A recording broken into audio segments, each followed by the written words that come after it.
കുഞ്ഞുങ്ങൾക്ക് allergy treatment എടുക്കുമ്പോൾ പല അമ്മമാരും പാലിനെ കുറിച്ച് ഒരുപാട് സംശയങ്ങൾ ചോദിക്കാറുണ്ട്. ഈയിടെയായി കുഞ്ഞുങ്ങൾക്ക് പാല് കൊടുക്കാറില്ല, ഉണ്ടാകുന്ന അലർജി കൂടി പോകുമോ അല്ലെങ്കിൽ വേറെന്തെങ്കിലും പ്രോബ്ലംസ് ഉണ്ടാകുമോ എന്ന് പേടിച്ചിട്ട് പാൽ ഇപ്പോൾ കൊടുക്കാറില്ല എന്ന് പലരും പറയാറുണ്ട്.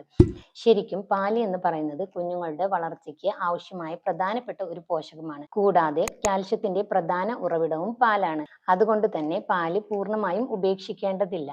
കുട്ടികൾക്ക് പാലിനോട് പ്രത്യേകിച്ച് ഒരു അലർജി കാണിക്കുന്നില്ല എങ്കിൽ പാല് കൊടുക്കുക തന്നെ വേണം. അതല്ല, കുഞ്ഞുങ്ങൾക്ക് ചെസ്റ്റ് ഇൻഫെക്ഷൻ ഉള്ള സമയത്ത് പാല് കൊടുക്കുകയും ചെയ്യുന്നുണ്ട്, അപ്പൊ അവരുടെ ഇൻഫെക്ഷൻ പൂർണ്ണമായും മാറുന്നില്ല എന്ന് തോന്നുകയാണെങ്കിൽ എലിമിനേഷൻ ഡയറ്റ് ഫോളോ ചെയ്യാം. അതായത് പാൽ ഒന്ന് ഒഴിവാക്കി നോക്കുക. അപ്പോൾ അവരുടെ ഇൻഫെക്ഷൻ കുറയുന്നതായി കാണുകയാണെങ്കിൽ പാൽ കുറച്ച് നാളത്തേക്ക് ഒഴിവാക്കാം.